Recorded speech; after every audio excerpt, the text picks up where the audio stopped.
السلام عليكم البنات، نتمنى تكونوا بخير وعلى خير مزيانين. عواشركم مبروكه ان شاء الله. البنات اليوم غادي ندير واحد الميني تشيز كيك غادي نشاركوها معكم.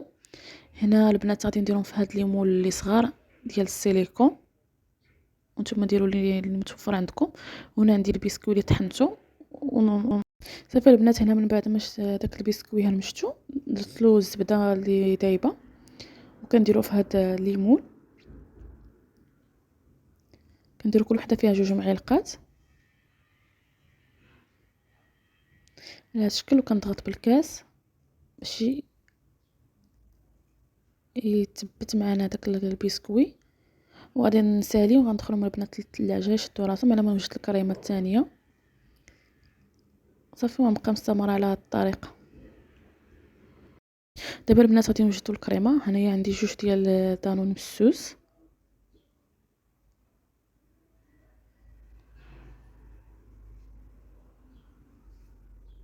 غادي نخوي دانون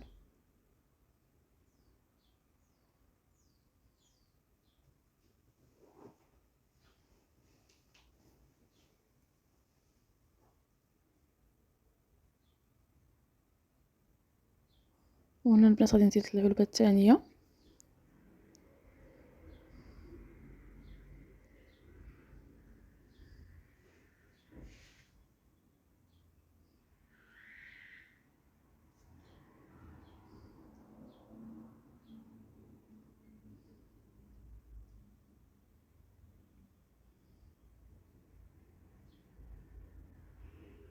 ومن بعد غادي نضيف العناصر اللي تبقات ليا. هنا غادي نحتاجوا البنات الحليب غبره، وغادي نحتاج الفرماج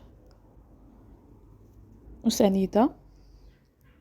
هنا البنات نتوما شوفوا معايا كاس ديال العنبه ما عامرش، غير نص ديالو ديال الحليب غبره.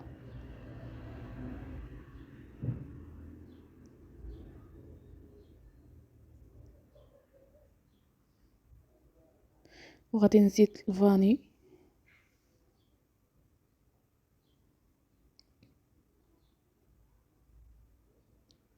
هنا البنات سنيده. انا ضفت هنايا 2 معالق.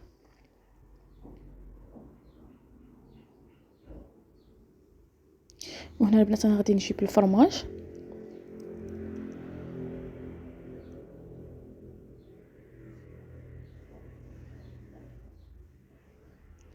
هنا البنات ضفت الفرماج، يعني هنا تقريبا 3 الفرماجات.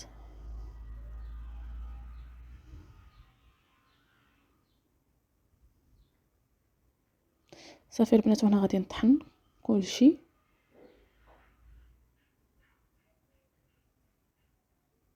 نطحن بالهاشوار كلشي حتى يندمج ليا ونرجع معاكم. هنا البنات من بعد ما طحنا داك الكريمه على كتجي على هذا الشكل. صافي هنا البنات بديت كنضيف على داك البسكوي حتى هي كنضيف 2 معالق. من بعد البنات ما غادي نضيف هاد الكريمه، يعني هنا الفران سخون. غادي نحشي هاد الليمون في الفران على 180 درجه غير واحد ربع ساعه كل ما كاملاش. غادي تقيسوا هاد الكريمه من الفوق تبالكم يعني نشفات.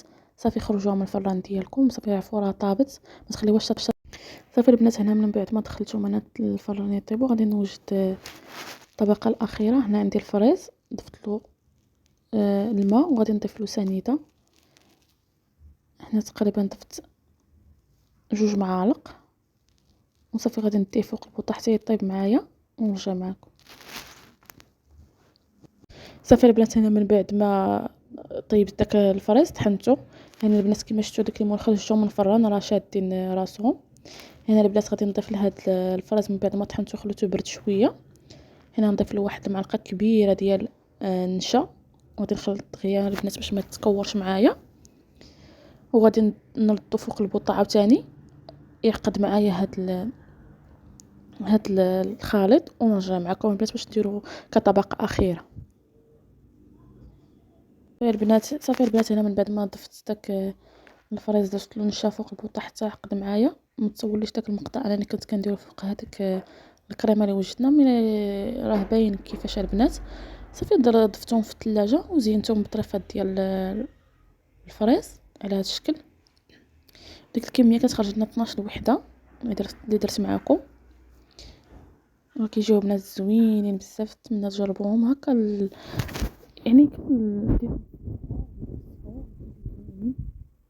كتحليه او تشيز كيك. نتمنى البنات تعجبكم الوصفه اللي شاركت معكم اليوم، وان شاء الله نتلاقاو في وصفه واحده اخرى كيف ديما. وعشركم مبروك البنات.